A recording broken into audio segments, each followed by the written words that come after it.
North America is sending 4 players to the Teamfight Tactics Monsters Attack World Championship. 1 player, WasianIverson, has already been decided. The final 3 spots, however, are still up for grabs and will be determined this weekend at the North American Regional Finals. 24 players will battle it out over 3 days for 3 coveted championship slots. Those will be given to the top 2 placers in the tournament and the 1 remaining player with the highest average placement across the entire tournament. The top 2 remaining players will advance to the Western Last Chance qualifier. I want to talk about some of the frontrunners of the event and some players going into the regional finals with some very interesting stories. Here are 5 players to watch at the North American Regional Finals.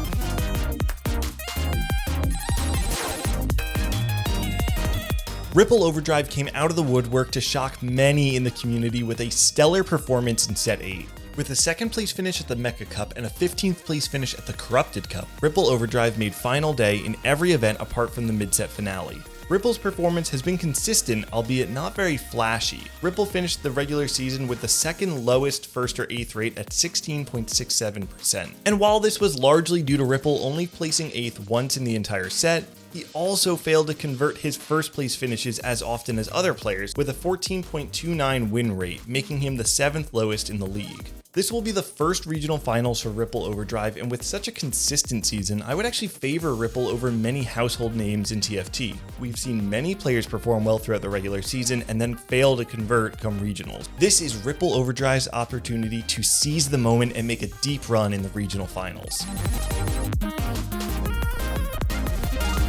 Kyvix has eternally been the North American wildcard. He's a player who has consistently competed through the open bracket portion of events, quite frankly due to his LP typically being lower than the average top player. But despite this, Kyvix is one of the most decorated players in TFT, as the only player in North America to have won a mid-set finale and a regional final. Playstyle-wise, Kyvix is a curveball. While many players use ladder to practice meta builds and climb, Kyvix is the definition of an innovator. He often leans into his own read of what's strong, which gives him an edge when his read is correct. His flexible style enables him to find unique lines that many other players may not explore. We got to see this in play at the Set 6 mid-set finale, as well as his run at the World Championship in Set 7. This playstyle leads to a very high level of variance, which makes Kyvix one of the most fun players to watch. If you give him a spark, he will start a fire.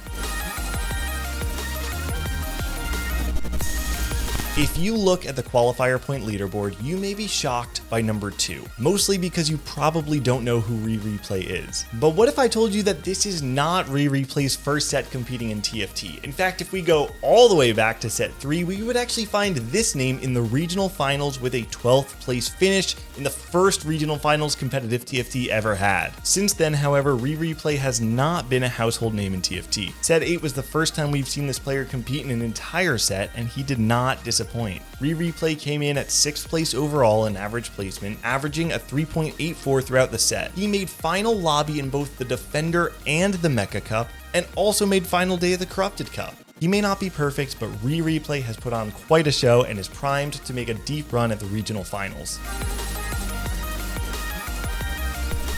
Quite frankly, Setsuko is one of the frontrunners to win this event. He is the most likely player to win a lobby and one of the least likely players to place 8th. He has tied Robin Songs for the most dominant performance in a single set of TFT. He averaged a 3.37 AVP and placed top 8 in 3 of the 4 major events this set. On top of that, he won the Corrupted Cup, marking Setsuko's first major tournament victory in his 5-set career.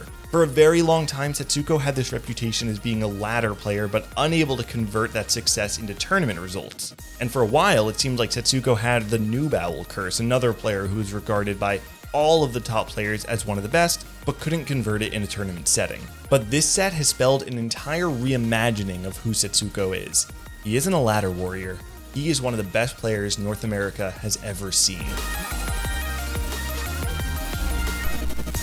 And you can't talk about Setsuko without his solo queue dominant counterpart, Dish Soap. After a modest rookie set in Set 6, Dish Soap has become one of the best players on the ladder, with tournament results that match. Dish Soap is coming off of a season of pure consistency, starting his set as the best individual performer at TFT Summit and placing final day at every single major event with a 3.47 average placement across 55 games. His best result came at the Defender Cup with a 2nd place finish. After that tournament, he placed top 16 at all major events with another top 8 finish at the mid-set finale. And despite the fact that Dishope had the third most qualifier points on the circuit, he actually qualified for regionals through his ladder dominance. He had the most ladder snapshot points in both set 8 and 8.5.